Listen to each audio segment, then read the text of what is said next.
یہ بات ذہن میں رکھیے گا کہ اللہ نے ہر دور میں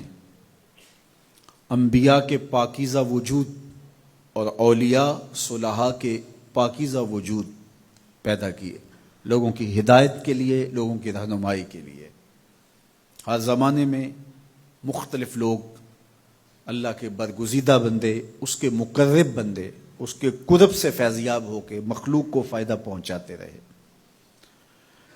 ایسا بھی ہوتا ہے کہ ایک چیز جس کی مارکیٹ میں ڈیمانڈ ہو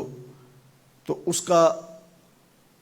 2 نمبر بھی دستیاب ہو جاتا ہے، تو اس کا یہ مطلب نہیں ہے کہ حقیقت کا انکار کر دیا جائے۔ آج لوگ بہت دھڑلے کے ساتھ ولایت کا، اولیاء کا انکار کر دیتے ہیں، اور اس کی مثال ان لوگوں پہ انگلی رکھتے ہیں جنہوں نے دکانیں کھولی ہیں اور طریقت کے نام پر دھبا ہیں اور داغ ہیں، مکر و فریب اور دجل و تلبیسات کے پلندے اور لوگوں کے جذبات سے کھیلنے والے اور لوگوں کے عقیدتوں کو سمیٹ کر کے اس کا دھندا کرنے والے لوگ اگرچہ موجود ہیں اور ہر دور میں موجود رہے ہیں، تو اس کا یہ مطلب نہیں ہے کہ حقیقت مفقود ہے۔ اگر کوئی جھوٹا مدعی نبوت ہو اور مختلف ادوار میں ہوئے بھی، تو کیا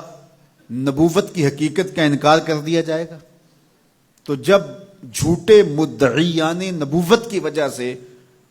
نبوت کی حقیقت کا انکار نہیں ہو سکتا، تو جھوٹے مدعیان ولایت کی وجہ سے ولایت کا بھی انکار نہیں ہو سکتا۔ لیکن چونکہ انبیاء علیہ السلام کا پاکیزہ وجود مختلف ادوار میں لوگوں کی ہدایت کا ذریعہ اور سرچشمہ اور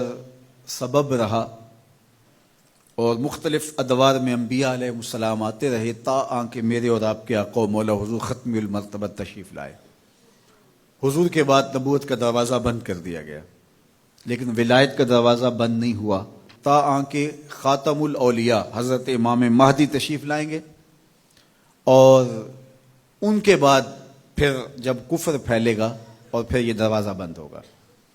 لیکن اولیاء مختلف ادوار میں موجود رہیں گے، اور اس کا امکان موجود ہے۔ تو جس چیز کا امکان موجود ہے تو بہت سارے لوگ مدعی ہیں، نبوت کا امکان ختم ہو گیا، اب حضور کے بعد کوئی نبی نہیں ہے، پھر بھی مدعی موجود ہیں، اور جس چیز کا امکان ہے بلکہ جس چیز کا وقوع ہے تو اس کے مدعی کیوں نہیں ہوں گے؟ تو یہ ایک حالات کا مقابلہ نہ کرنے والی بات ہے کہ کھرے اور کھوٹے کو پہچاننا، اچھے اور برے کی تمیز کرنا،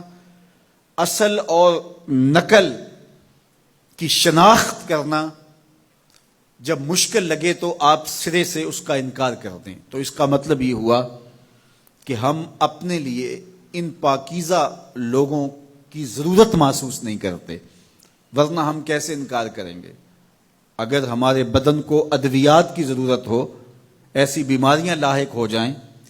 اور مارکیٹ سے 2 نمبر ادویات بھی موجود ہوں اور 1 نمبر ادویات بھی ملتی ہوں، تو ہم تلاش کر کے 1 نمبر تک پہنچنے کی کوشش کرتے ہیں۔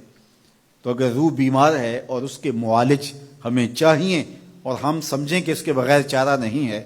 تو پھر ہمیں حقیقت تک پہنچنے کے لیے کوشش کرنا ہوگی، اور اس کا انکار کر دینا یہ سوائے حماقت اور نادانی کے اور کچھ نہیں ہے۔